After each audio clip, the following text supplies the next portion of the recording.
He sits in a box and talks to boats. That's the job. That's what we're paying for. The room laughed with him. Not one person mentioned the lives he had saved. Edwin Cole had run the radio cabin at Harwick Harbor for 22 years.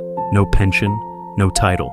Just a small wooden booth, its walls covered in the names of every vessel he had tracked through a storm. He wrote them himself. Nobody asked him to. On his desk sat an old naval clock from his father. The second hand had stopped years ago. Edwin never replaced it. The week after the announcement, Nolan locked Edwin out of the system ahead of schedule. Edwin finished his last shift on a backup unit so old it crackled on every transmission. He kept his headset on until the very last hour. That night, he looked at the heating bill on his father's house. 2 months overdue. He called a realtor, not to sell, just to ask what it was worth. 3 days later, a government vehicle stopped at the harbor. A man in his late 30s walked to the cabin door and stood without speaking. His eyes went straight to the clock. Then he said quietly, "I still hear your voice sometimes, when it gets rough out on the water." Edwin went still. The man pulled out a folded piece of paper, worn soft at the creases. A list of harbor names, most crossed out. At the bottom, circled twice, was the word Harwick.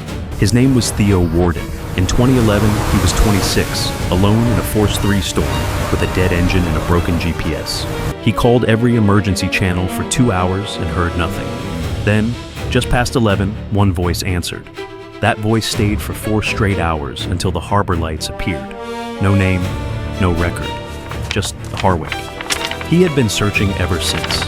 Theo Warden was now director of the U.S. Maritime Safety Authority. The envelope on Edwin's desk held a federal appointment, full retirement benefits, and an order designating the Harwick cabin a protected national maritime landmark. Nolan Pierce was required to countersign the preservation document before end of business. His signature went on the bottom line of the very plan he had written to destroy it. On the morning of the ceremony, every vessel in the Gulf of Maine went silent for 3 minutes. Not by order, because people who live by the sea know who held the line when no one else would.